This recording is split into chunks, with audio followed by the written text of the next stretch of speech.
And hello, everybody. Welcome to another edition of the Buzz Week in Review. I'm Scott Douglas with Ann Holliday. Very, very busy week. Where do we even start? I mean, so we can only tackle there's only one story that we should really talk about this week. Spitzer, I didn't even touch her. Whoa!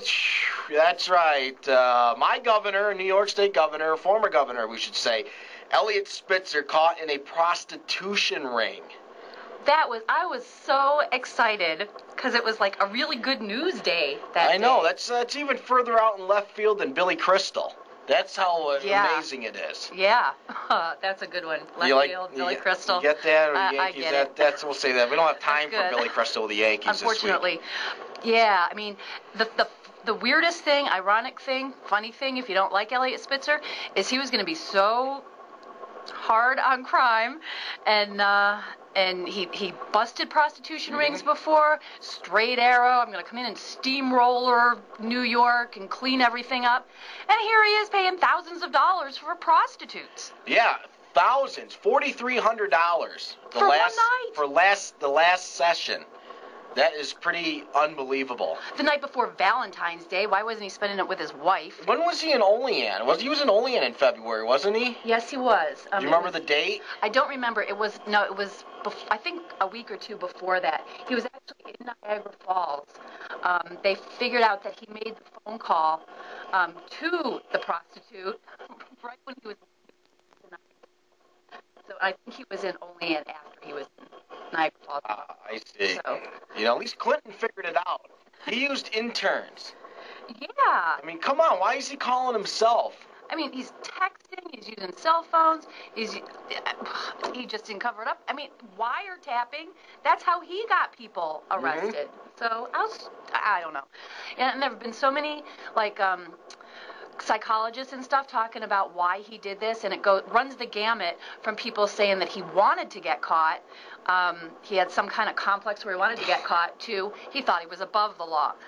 That's Dr. Drew, I believe Dr. Drew. Oh, yeah. So, and personally, I think he thought he was above the law. I think probably one of the best things to come out of it, well, there's a few things, tons of material to talk about on the radio and make fun of. I'm almost exhausted. My Eliot Spitzer jokes, almost being the key word there. But probably the first press conference came out Tuesday, and they had that grin, this grin right here, that every single paper used. What is this? This grin, it's like, hi, I'm Eliot Spitzer. I did not have sex with that prostitute. Yes, you did, Eliot. No, I didn't. Yes, you did. No, I didn't. Okay, I did. I've spent $4,300. But, it's amazing. A dumb picture of a guy with big ears, and looks like he has, dentures or something. I mean, it was even on our website. I loved it so much. That's right. And so he's in hot water. Then, of course, Wednesday he resigned as governor of New York State. A very short, I apologize. It's 90-second speech, press conference. No questions. And the worst part is he feels so bad for his wife. Oh, yeah. She looks like death. Looks like she was just hit by a truck. And I don't know why she still agrees to stand up there with him. Well, I actually have been hearing a lot about that, too. And some people say the reason that she is standing by him is for the kids' sake, to have a unified front for the kids. Yeah, but he has 3 daughters. Yeah, but what is that teaching the daughters? Exactly. You stand by a guy that cheats on you. It's unbelievable the way this thing came out. And not just cheats, pays for it. I mean, he's the governor. Couldn't he get anybody to do it for free? That's true. I'd say use your power, buddy. Yeah. I guess when you're worth billions of dollars, $4,300 is nothing. That's nothing. I get in trouble from my wife when I go to Walmart and spend $5. And where'd you get the $5 from? Then it's a whole big thing. So that kind of money. But then it came out, it was about $80,000 they figured they spent over 6 years. 6 years, $80,000 on prostitutes. Holy mackerel! That's just unbelievable. That's my tax dollars hard at work in New York State. And we're not sure yet if he's going to be charged, and it would be federal charges because he paid to bring her from New York to Washington. That's federal. Mm-hmm. So he could be doing time. He could be here at FCI McKean. That would be cool. Could you imagine if he got locked up with some people that he put away? Because as Ann mentioned, he was a hard ass on a lot of these criminals. Mm-hmm. He would not plead down any of these charges. He'd come after me, break up these rings. He was going after the Gambino family in New York. Imagine getting him in with some of these mob guys that he put away. You don't see him probably make it out alive. He's in trouble. So it'll be interesting to see what happens, because originally they were talking about he was going to either resign or he was going to have to be impeached. And I heard, it's been such a crazy week, but I heard that if he was going to step down on his own, they were going to lessen the charges. But the U.S. Attorney for the Southern District of New York just said yesterday, 45 minutes after he resigned, that there was no plea deal in place. Whoops. He didn't say if they're talking about it, but he said there was no plea deal in place, so the resignation had nothing to do with a plea deal. So. Yeah, there's numerous charges, and I guess like the money laundering charges, because taking this money out and it wasn't his. Well, you know more about it than I do. The list of charges just go on and on. Yeah, I'm not really sure where the money laundering comes in. I'm more up on the bringing the prostitute across state lines. They said that's the least of the charges, the prostitution. Yeah. It's usually just a misdemeanor. But like you said, it came across federal lines. Now it's a federal crime. Yeah. But still, there's, tax, they can get him on so many charges. They knew this place didn't pay taxes because it's a prostitution house, and he supported that, so he can get charged with their tax evasion. And I don't understand how he thinks he could spend that money and nobody will be able to trace it back. And this day, when he knows everything about the wiretaps, what to look for, it's just.